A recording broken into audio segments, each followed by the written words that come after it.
reforma a la constitución política de Colombia, quién tiene el poder reformatorio de la constitución, cuál es el trámite de la reforma y hablar de cuántas reformas ha tenido la constitución política de Colombia. Es decir, la clase que nos hace falta, que es una clase magistral que yo les voy a dictar, es una clase de una media hora. Ahora, ahora, yo les voy a hacer dos.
Aló, aló, aló, aló.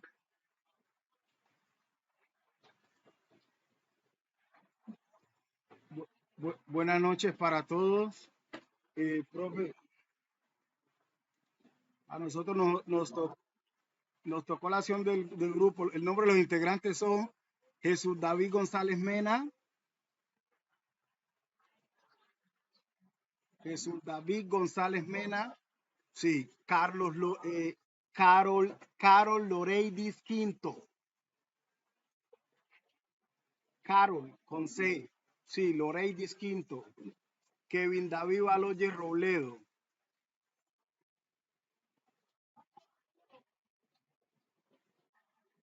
Jesús Alberto Lemus Rentería. Ya les voy a compartir aquí pantalla. Dios quiera que esta vez sí se vea, si alcanzan a ver la pantalla.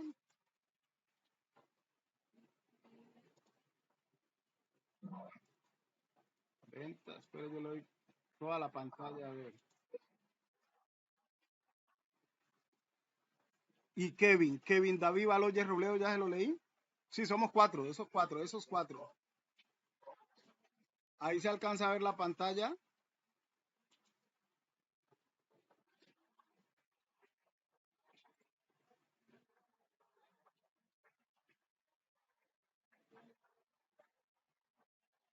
Ok. Muy buenas noches para todos, compañeros, audiencia en general. A nosotros como ustedes pueden ver, nos tocó la acción de grupo y este grupo pues está integrado por Carol Loreidis Quinto, como ya habíamos mencionado, Kevin David Baloyes Robledo, Jesús Alberto Lemus Rentería y Jesús David González, quien les habla. Entonces, pasamos a decir que qué se entiende por acción de grupo. Entonces vemos que son aquellas acciones interpuestas por, digamos, por una colectividad o por un número plural o conjunto de personas que reúnen condiciones uniformes respecto de una misma causa que originó un perjuicio a una colectividad para, y que a su vez, pues estos en conjunto tratan de resolverlo unánimes para resarcir un perjuicio o un daño. También podemos decir que esta acción de grupo es una figura jurídica que sirve para posibilitar la indemnización de perjuicios causados a un número plural de personas. También se puede notar aquí, es muy importante traer aquí a colación que la ley 472 de 1998 del 5 de agosto, por la cual se desarrolla el artículo 88, vemos que esta ley tiene por objeto regular las acciones populares y las acciones de grupo que trata el artículo 88, el cual ustedes ven aquí en pantalla de la Constitución, ahí en su capítulo 4, que nos habla de la protección y aplicación de los derechos.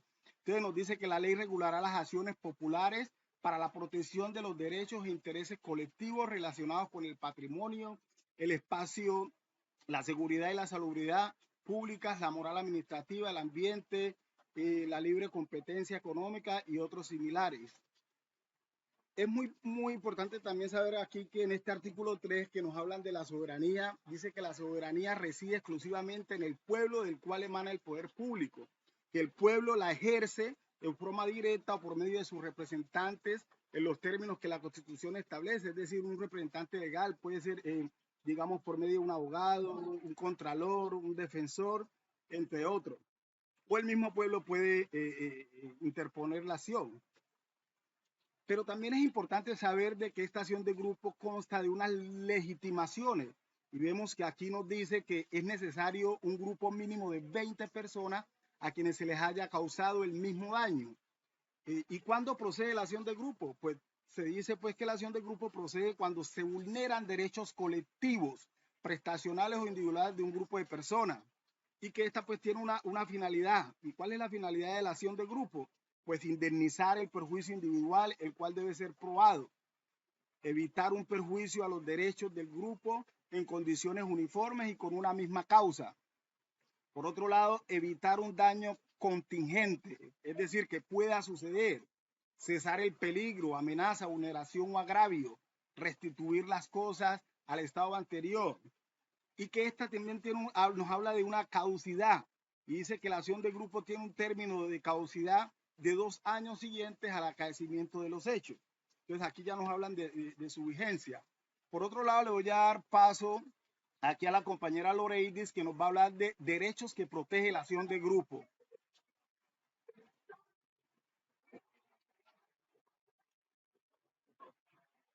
Ok, bien pueda, bien pueda. Y luego le damos el paso a la compañera Loreidis. Ok, adelante, Lemus.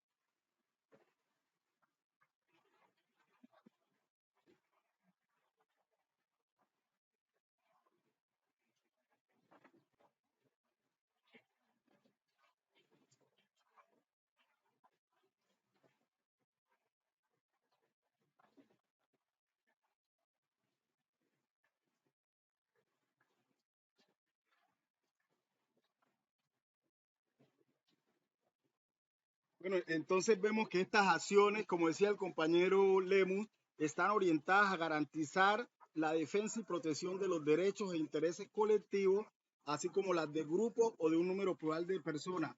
La compañera Loreidis, por favor, puede iniciar con su intervención.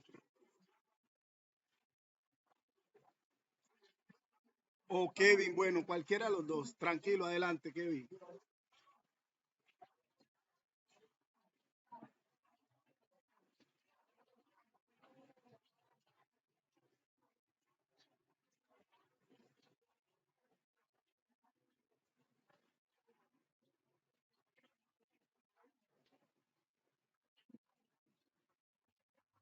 Bueno, como ustedes pueden observar, es bueno tener en cuenta, se me había olvidado, que no podemos confundir la acción popular con la acción de grupo, ya que la acción popular tiene una finalidad preventiva y la acción de grupo es de carácter indemnizatorio. Esa es pues toda nuestra intervención por la noche de hoy. Que tengan muy buenas noches.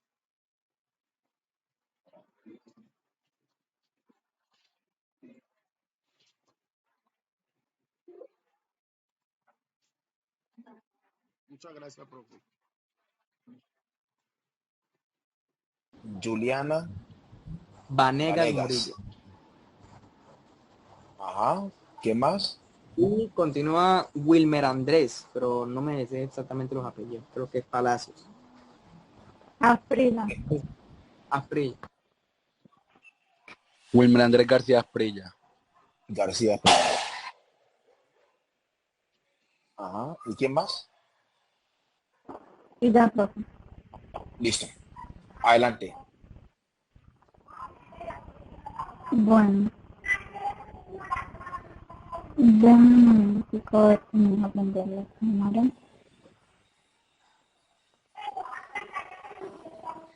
Rafael.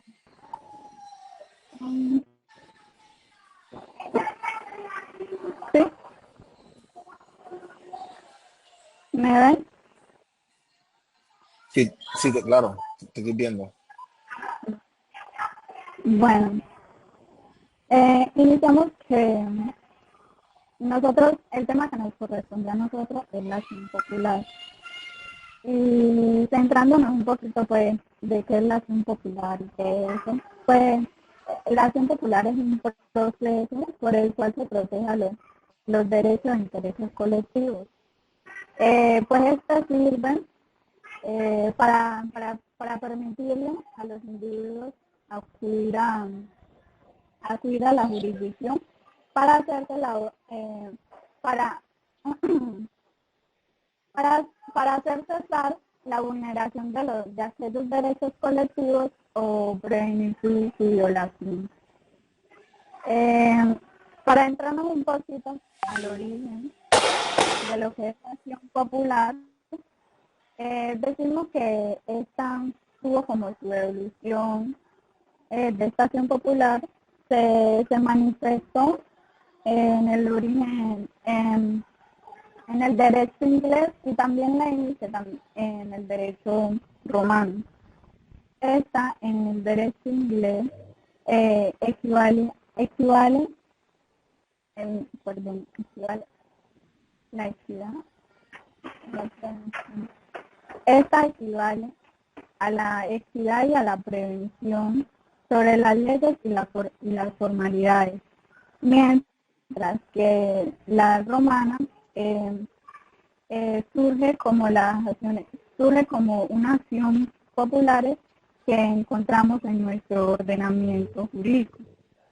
Bueno, también decimos que esta acción popular en Colombia, lo asentamos en Colombia, y decimos que esta no estuvo, pues no se inició en la ley 472 de 1989, sino que su origen se remontó en la expedición del Código Civil de 1987, el cual don Andrés se decía que él estudió sobre esa base de las instituciones romanas y también redactó algunos artículos de ese código, que fue el artículo 1500 y el 2359. Algunos artículos consagrados de esta acción judicial se puede ejercer por una sola persona y en beneficio de la colectividad de todos. Y algunos pues todavía siguen registrados en nuestro ordenamiento jurídico y también están en la acción popular romana. Tenemos que su naturaleza de naturaleza constitucional, bueno, su naturaleza es de naturaleza política, y por lo tanto puede ser ejercida por cualquier persona natural o jurídica. Esa es mi posición. Muy bien. ¿Alguien más del grupo quiere hacer algún tipo de aporte? Profe, ¿me puede escuchar? ¿Me puede ver? ¿Me veo? ¿Bien? Te escucho, sí. Bueno. No sé si mi compañera no estaba escuchando muy bien si mencionó acerca de la reglamentación de la acción popular. ¿Sí mencioné ese tema? No. Bueno. No, bueno, si bien la acción popular es esta acción con la que nosotros los ciudadanos colombianos podemos realizar esta acción para poder proteger nuestros intereses y derechos colectivos que se estén vulnerando, que se crean que se puede llegar a vulnerar. Esta acción tiene una reglamentación. Y la reglamentación de la acción popular la podemos encontrar en la ley 472 de 1998, ¿cierto? Pero donde podemos encontrar de una manera más explícita todo lo que tiene que ver con la descripción de lo que es la acción popular y la acción de grupo. Y también todo el trámite de estas dos acciones. Al igual que los dos significados, bueno, los dos conceptos de lo que son de estas dos acciones.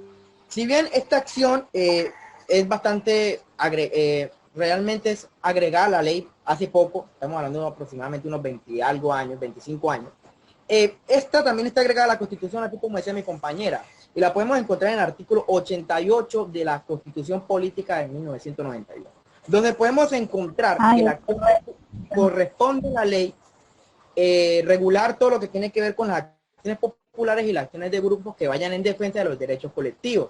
¿Cuáles son estos derechos colectivos? Podemos encontrar el medio ambiente sano, podemos encontrar el patrimonio público, entre otros, ¿no?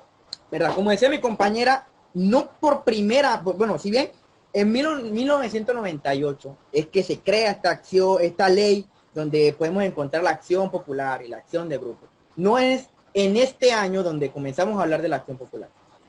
Tampoco en la reforma constitucional de 1991. Si bien en Colombia surgieron unos eventos a finales de los 80 y principios de los 90, que ya era una reforma constitucional que llevaron a la agregación de algunas acciones como la acción popular y mecanismos de participación ciudadana, no es aquí por primera vez donde escuchamos la palabra o lo que se es llamado la acción popular. Nos tenemos que remontar a la creación del Código Civil. El Código Civil se creó en 1827 y es por primera vez, realmente en Colombia, donde podemos encontrar la acción popular, si no me equivoco. Y la podemos encontrar en el Código Civil, que hoy en día está vigente, en su artículo 1005, entre 1005 y 1007, que básicamente dice, tiene prácticamente el mismo la misma descripción de lo que es la acción popular, solo que en este tiempo se veía algo como más civil, no se veía como la protección de lo que eran los derechos colectivos, pero más bien como algo del patrimonio público. Sí, porque por ejemplo, si encontramos la definición de la acción popular en el artículo 1005, numeral, artículo 2, perdón, 1005, numeral, creo numeral 2, sí, dice, definición, son las medidas procesales para la protección de los derechos e intereses colectivos, misma definición que encontramos en la ley 472 de 1998. Bien, ahora, esta acción popular es una acción pública. La acción popular la puede interponer cualquier persona en dos tipos de hipótesis. Bien, si bien la puede interponer de manera personal o como representación de una comunidad a la cual está siendo afectada por una misma problemática, donde se le están afectando sus derechos en un mismo espacio y en un mismo tiempo determinado, esta se puede representar en dos hipótesis. La primera hipótesis es cuando existe una acción o omisión de una autoridad pública o de una persona particular que está en ejercicio de funciones administrativas, ¿cierto? En este caso, el juez que pues que le corresponde actuar es el juez de lo contencioso administrativo. Y el otro caso, la otra hipótesis que se puede presentar, una acción de popular, es cuando es una persona, un particular que no tiene nada que ver con alguna responsabilidad o que no esté en ejercicio de funciones administrativas. Y en este caso, por ejemplo, una persona civil, un dueño de una finca, que esté, no sé, contaminando un río o algo así por el estilo, en este caso, el juez que pertenece a este caso, que es responsable en este caso, sería un juez civil, ¿cierto? Y pues ese sería mi aporte. John, te felicito. Realmente se nota que leíste, se nota que estudiaste con juicio, el dominio del tema se nota. Realmente te felicito y por tu exposición al grupo le acabo de poner 5. Muchas gracias, profe. Continúa? De nada. ¿Qué grupo continúa? Profe, buenas noches. Profe, buenas noches. Buenas noches. Sí, buenas noches. ¿Escucha? Sí, Jason. Sí, lo escucho perfectamente. Profe, buenas noches. Bueno, a mi grupo le corresponde el control de convencionalidad. ¿Sí? Ajá. El grupo está conformado por el compañero Juan David. Profe, David, buenas ¿qué noches, apellido? sigo yo, Juliana. Juan David.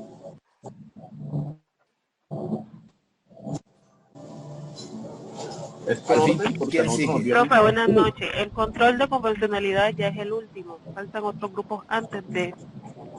Sí, control de convención. Profe, Bueno. Bueno, Juliana, adelante. ¿Quién sigue? Profe, Juli, buenas ya, noches, profe. profe, Juliana, Juli, ¿Ya puedo seguir? Yuli, Dale, ¿será que me ya puede le escuchar? calificaron, Profe, Juliana. demos espacio a Te los demás. escucho, yo escucho Escuchantes. perfectamente, pero yo ya le califiqué al grupo de Juliana, pero Juliana quiere hablar, que la escuchamos. Bueno, perfecto. Buenas noches, profe. Primero que todo me disculpo porque en estos momentos pues estoy en mi trabajo y no puedo encender la cámara, pero más sin embargo quería decirle si me permite hacer la exposición. No, Juliana, no hay problema. Si quiere hacer, la hace, pero igual ya John puso y le puse la nota a todo el grupo porque realmente John hizo una muy buena exposición. Entonces puedo proseguir. Sí, claro. Bueno, buenas noches, profe. Habla con Juliana. Teniendo en cuenta lo que han dicho mis compañeros y de que la acción popular es este mecanismo que nos permite a todos los ciudadanos colombianos a defender los intereses colectivos o comunes que tenemos unos con los otros, también vemos que para nosotros también vemos que esta acción popular tiene una finalidad. ¿Cuál es la finalidad de la acción popular? Contraatacar toda acción o omisión que sea realizada por parte de las autoridades públicas o por personas privadas que pongan en riesgo un bien común o un bien colectivo. Teniendo en cuenta esto, también vemos que la acción popular, para poder proceder a ella, debe cumplirse unos requisitos o un proceso, por así decirlo.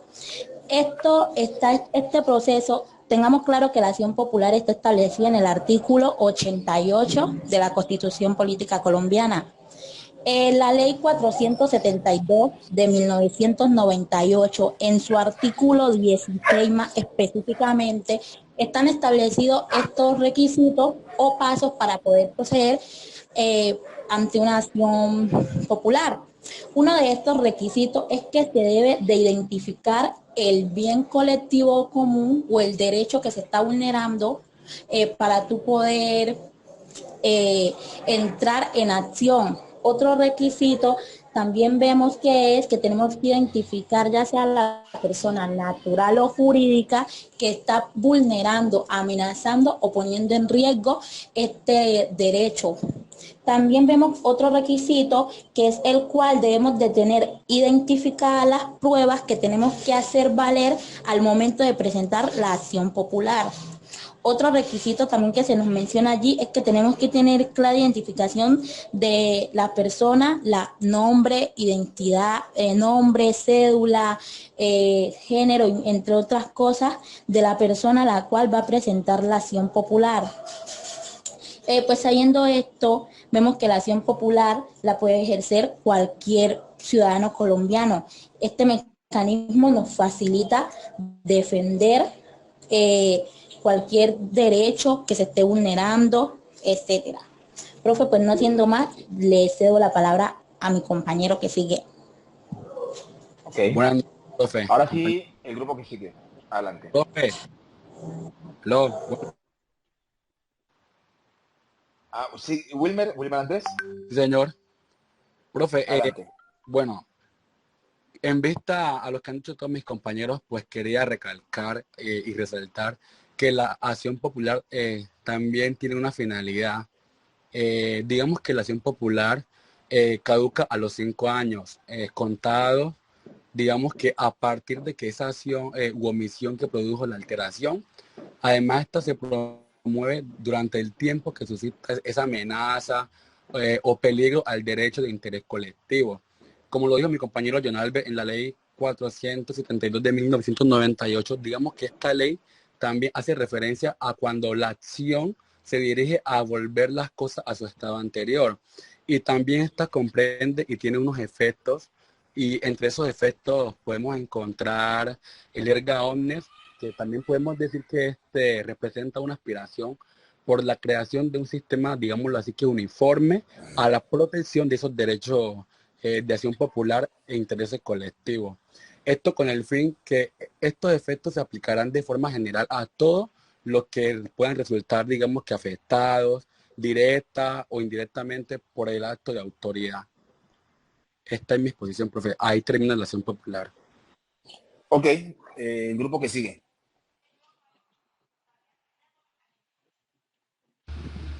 Sí, profe. Sí. Como ya estamos diciendo, nuestro grupo nos corresponde el control de convencionalidad. Ajá. Mi grupo está conformado por Dal Wilmar, Jason Correa y ¿Cuál? quien les habla, Apellido de Wilmar. Nieves, Wilmar Nieves. Nieves. Ajá. Profe Sí. Nieves Lazo. Ya Ok. somos Nieves el Lazo, último sí. grupo, ya nos corresponde. Que nos Da tocarían Wilmar los dos Nieves, grupos ¿quién antes. más? Jason Jason Correa. Correa y Juan David Márquez. De un segundo. Estoy copiando. Buenas noches, disculpe que los interrumpa. Un momentico. ¿Y Eh, Juan David Mazo? Márquez, profe, Márquez. Márquez. Ahora sí, compañera, cuéntanos. profe, la acción de convencionalidad, entonces le dio el tema a dos grupos porque el grupo mío no ha expuesto y nos toca ese tema también. Sí, profe, No, yo también, Marisa, nos toca ese grupo de convencionalidad.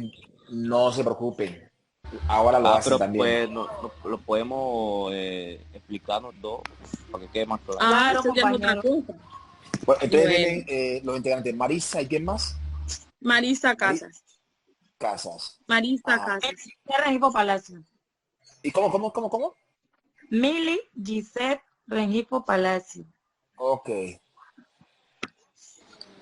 Bueno, profe, pues para hacer breve mi intervención, en vista de que pues como aparecieron las compañeras también con el mismo grupo, quiero decir que este control de convencionalidad es una herramienta, un mecanismo que es fundamental en el desarrollo y evolución de la protección de derechos humanos, porque contribuye en la aplicación armónica y coherente de los estados. Dado a que, bueno, este mecanismo nace en una convención interamericana y en ella dicen o se habla de la protección de derechos humanos, que como todos sabemos es algo fundamental. En este control de convencionalidad hay unas subdivisiones. Él se divide en control de convencionalidad concentrado y control de convencionalidad difuso.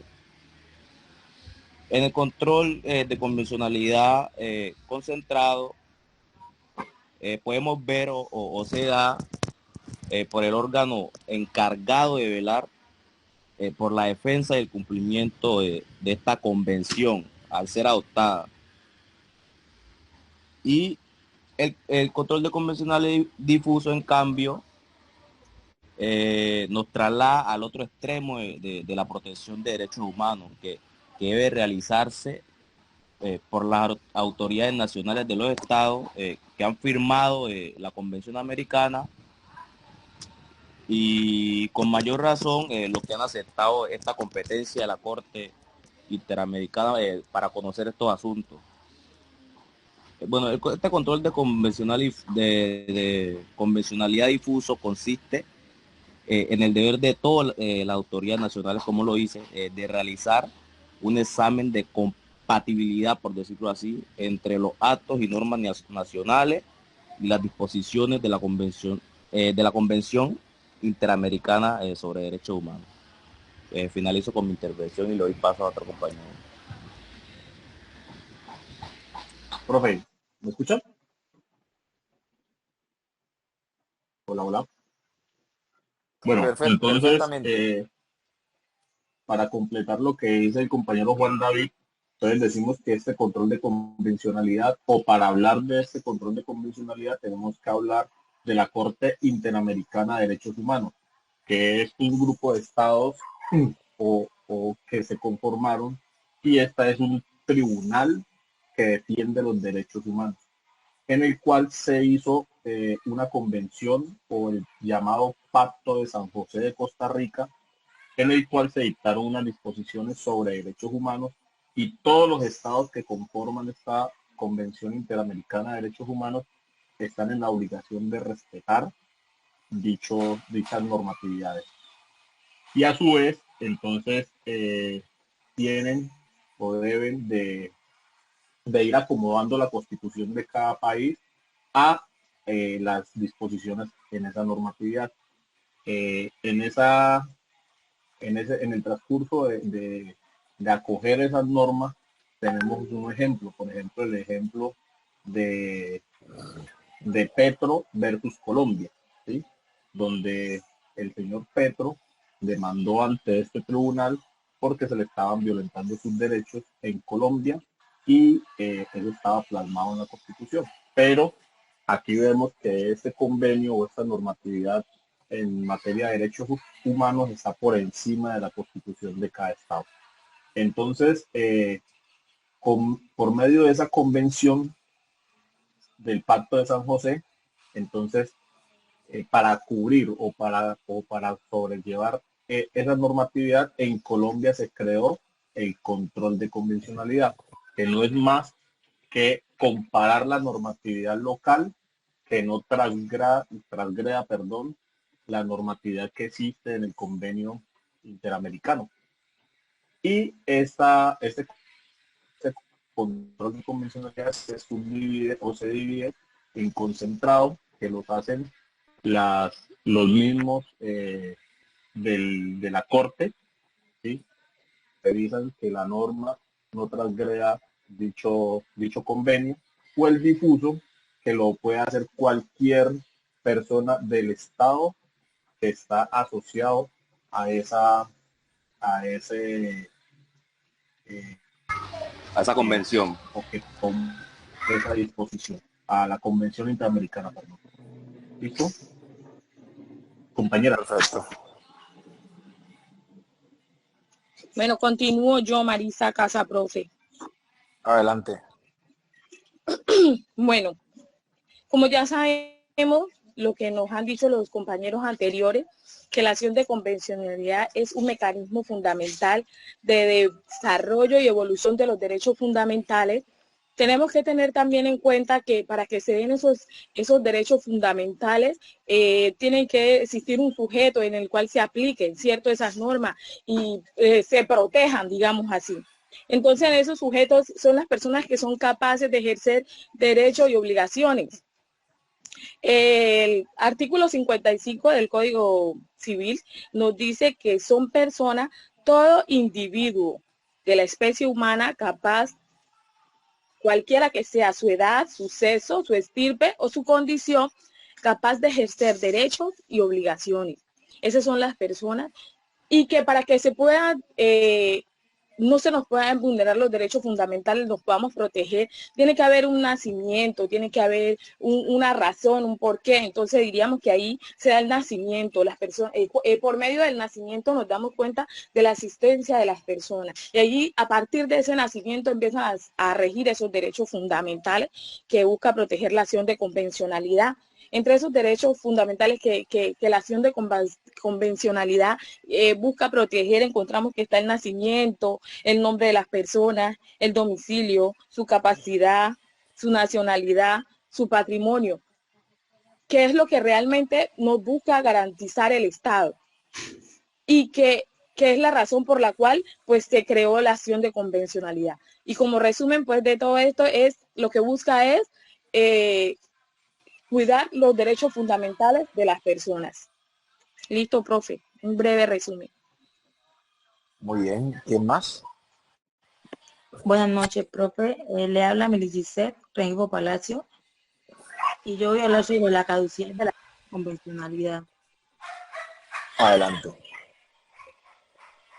La caducidad de la acción de convencionalidad trata de que no existe una norma específica que establezca el término de caducidad de la acción de convencionalidad en el ordenamiento jurídico colombiano.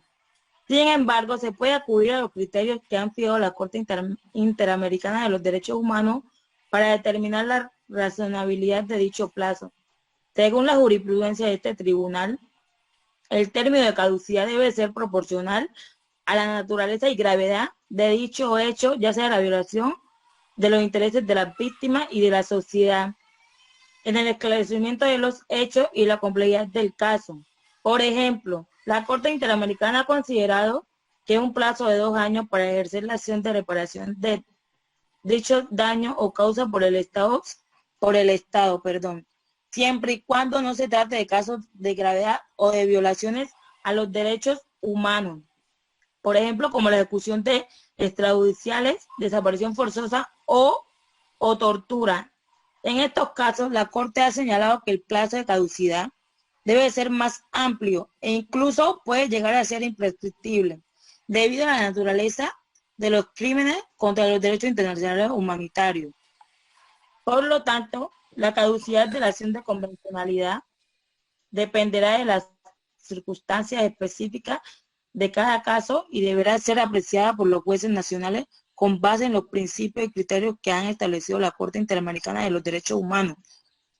Voy a otro aporte sobre la finalidad de la acción de convencionalidad.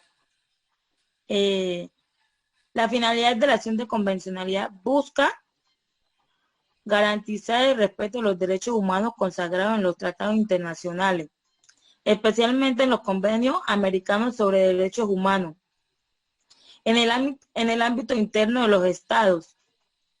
Así se busca asegurar la aplicación efectiva de los derechos internacionales de los derechos humanos y la protección de las víctimas de las violaciones a sus derechos. El control de convencionalidad, por lo tanto, una herramienta eficaz y obligatoria para los órganos jurisdiccionales de todos los niveles, que contribuyen al fortalecimiento del Estado y de los derechos democráticos. Muchas gracias. Muy bien, ¿quién más? Profe, en el grupo de nosotros está el compañero Al Wilmar, pero él está accidentado y nos pidió por el favor de que expusiéramos por él. ¿Qué le pasó a Wilmar? Se accidentó en una moto. Y pues nada grave, no tiene fracturas, nada de eso. Pues lo tienen ahí en revisión, pero no se fracturó, pero sí lo tienen colocándole medicamentos y demás. Muy bien. Yo sé que hoy es un día de estar en familia, de estar compartiendo y todo ese cuento, pues yo quiero de manera muy breve explicar acerca de la reforma a la Constitución. A menos de que ustedes quieran que lo hagamos la semana próxima, la próxima clase, y ya ustedes me mandarían después el trabajo. Profe, ¿cuánto es la nota? Perdón. Les puse 4, qué pena, no les había dicho. 4. Profe, yo le quisiera hacer una pregunta también acerca de eso. Cuéntamela. ¿Cuál es la diferencia entre el control de convencionalidad y el control de constitucionalidad? Bueno, porque la diferencia está que el parámetro de control del control de constitucionalidad es la Constitución. Y el parámetro de control en el de convencionalidad es la Convención. Es decir, en el control de constitucionalidad, la norma tiene que adecuarse a la Constitución y no hay otra norma por encima de la Constitución. Sin embargo, en el control de convencionalidad, hasta la Constitución tiene que adecuarse a la Convención, al punto de que si una norma del derecho doméstico, cuando ustedes escuchen hablar de derecho doméstico, se trata de las normas del Estado interno, que entre esas está la Constitución, la ley, los decretos ley y los actos administrativos. Si una norma doméstica violenta la Convención, no importa que sea la Constitución, deberá inaplicar si se aplica la Convención. Ese es el control de convencionalidad. Ahí está la diferencia. ¿En cuál es la norma parámetro? ¿Cuál es la norma suprema? La Rondon, que la llaman los grandes pensadores de derecho constitucional. Que en el caso del suscrito, hay una discusión en la doctrina acerca de qué es más importante, si el bloque de constitucionalidad o el bloque de convencionalidad. Para el caso del suscrito, es mucho más importante el bloque de convencionalidad que el bloque de constitucionalidad, porque el bloque de convencionalidad es mucho más amplio. Es decir, el bloque de convencionalidad trae como parámetro normativo para que se tenga en cuenta por las legislaciones domésticas todo un sinnúmero de acuerdos, tratados, sentencias, pactos, declaraciones internacionales que lo que buscan es caminar hacia una estandarización internacional de los derechos ciudadanos que están en el marco del derecho público internacional, que finalmente a nivel doméstico se convierte en derecho constitucional. Esa es la diferencia. Muchas gracias, profe. Listo. Señores, hoy es día de integración familiar, no voy a ser yo el más imprudente. Ya saben todo el mundo cuánto sacó en su exposición, esa nota la reporto como segundo parcial. Y nos vemos en la próxima clase, yo hago la explicación sucinta acerca de la reforma a la Constitución y después de ello ustedes nos ponemos de acuerdo en el tiempo, el plazo en el cual ustedes mandarán el trabajo, vamos luego la socialización. Pasen ustedes un feliz día de las velitas, que sea un día de integración familiar. Cuídense. Feliz noche, profe. Muchas gracias, profe. por todo. Gracias, profe. Chao, Igualmente, profe. feliz noche. Chao.